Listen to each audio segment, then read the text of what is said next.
He was a very very soft man, very kind hearted man. اور وہ جو ان کی سافٹنس تھی اس نے پھر لوگوں کو ٹرن کرنا شروع کیا. اور لاہور کی ہسٹری میں ایک ہندو جوگی تھے، راجو جوگی انہیں کہا جاتا ہے. راجو جوگی جو تھے وہ غریب ہندو فیملی سے دودھ لیتے تھے اور ان کا دودھ سارا ختم کر دیتے تھے نذرانے کے طور پہ. تو جب حضرت علی اجویری آئے، آپ نے ایک ہندو خاتون سے کہا کہ مجھے دودھ دو، تو اس نے کہا کہ میں آپ کو نہیں دے سکتی کیونکہ میں نے یہ راجو جوگی کو دینا ہے. اگر میں اس کو نہیں دوں گی تو میرے اینیملز میں اور اس پوری لوکیلٹی کے اینیملز جو ہیں وہ خون دینا شروع کر دیتے ہیں. حضرت علی اجویری نے کہا کہ تم مجھے دو اور کچھ نہیں ہوگا. تو جب حضرت علی اجویری نے وہ دودھ ان کو دیا گیا، راجو جوگی کو پتہ چلا کہ میرا آج شیئر آف ملک میرے تک نہیں پہنچا، تو اس نے حضرت علی اجویری کے خلاف ایک مہم شروع کی اور اس نے انہیں چیلنج کیا کہ تم مسلمان، تم یہ کہاں سے آ گئے ہو. اور اس نے برا بھلا کہا اور اس کو اسپرچولی چیلنج کیا حضرت علی اجویری کو کہ I have got powers. Do you have any power? حضرت علی اجویری نے کہا میں فقیر ہوں، میں درویش ہوں، ہمارا یہ کام نہیں ہے کہ ہم کوئی سپر نیچرل مینیفیسٹیشنز کریں. I'm not here for this. اس نے کہا نہیں، تم اتنے دین اور اسلام اور تم ہدایت کی بڑی باتیں کر رہے ہو اور دودھ بھی میرا ہڑپ کر لیا ہے.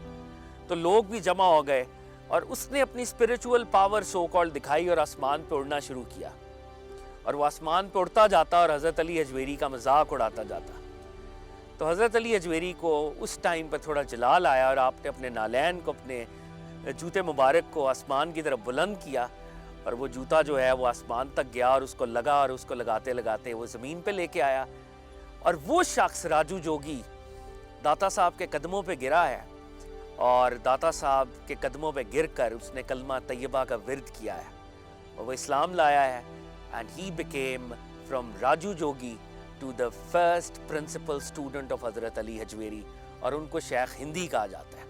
اور شیخ ہندی کی گریو بھی داتا صاحب کے باہر ہے. تو شیخ ہندی کی جو ان کی وہ جو ٹرانسفارمیشن آف ہارٹ ہے یا ان کی جو ریورژن ہے is reverting back to his origin, وہ لاہور کی تاریخ کا ایک بڑا واقعہ ہے. اور پھر دیکھتے ہی دیکھتے لاہور جو ہے وہ جس طرح آپ نے دعا کی تھی حضرت نے کہ یہ اسلام کا جھنڈا ہے اور تا قیام قیامت یہ جھنڈا لہراتا رہے، تو یہ جھنڈا جو ہے پھر الحمدللہ اس وقت سے آج تک، اور میرا ایمان ہے قیامت تک لاہور پر سایہ فگن رہے گا. ایک بات جو میں ایڈ کرتا چلوں، حضرت علی اجویری ایک ہڈن صوفی تھے. Hidden Sufi in the sense کہ پاپولیرٹی کو پسند نہیں کرتے تھے، فیم کو پسند نہیں کرتے تھے اور زیادہ مرید بھی نہیں کرتے تھے. ون آف دا ریزنز، اور یہ بہت ویلڈ سوال ہو سکتا ہے کہ حضرت علی اجویری کا اسپرچول سلسلہ کدھر ہے. We have Chishtis, we have Qadris, and then there is Ali Ajwari and there is no silsila as such. تو he had a different role. وہ صوفی چین اس طرح سے انیشیٹ نہیں کرنا چاہتے تھے، ہڈن صوفی سینٹ تھے، چھپے ہوئے تھے. بلکہ جب آپ کا وصال ہوا تو آپ کی گریو بھی کچھ عرصے بعد جو ہے وہ اس کا نشان اس طرح سے باقی نہیں تھا. He wanted to stay hidden like that.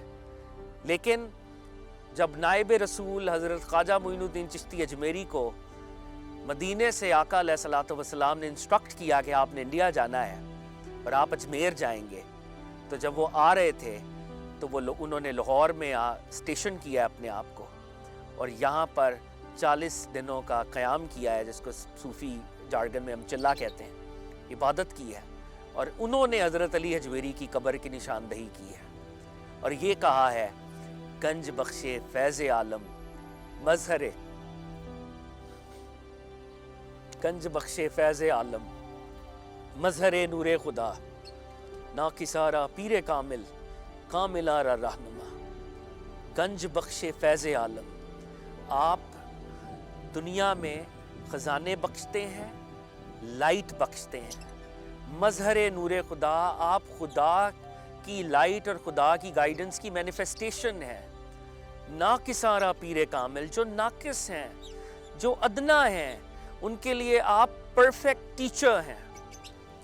کاملارہ رہنما، اور جو کامل ہیں، جو آلریڈی پرفیکٹ ہیں، آپ ان کے قائد ہیں، آپ ان کے لیڈر ہیں. تو یہ خواجہ معین الدین چشتی اجمیری کا جو ٹریبیوٹ ہے ٹو حضرت علی حجویری. اس نے دوبارہ سے حضرت علی حجویری کو، داتا صاحب کو، انڈو پاک سب کانٹیننٹ کے میپ کے اوپر ایک پیٹرن صوفی سینٹ کے طور پہ متعارف کرایا، اور دنیا کو یہ پتہ چلا کہ برِ صغیر میں اولیاء اللہ کے امام حضرت علی حجویری داتا صاحب ہیں.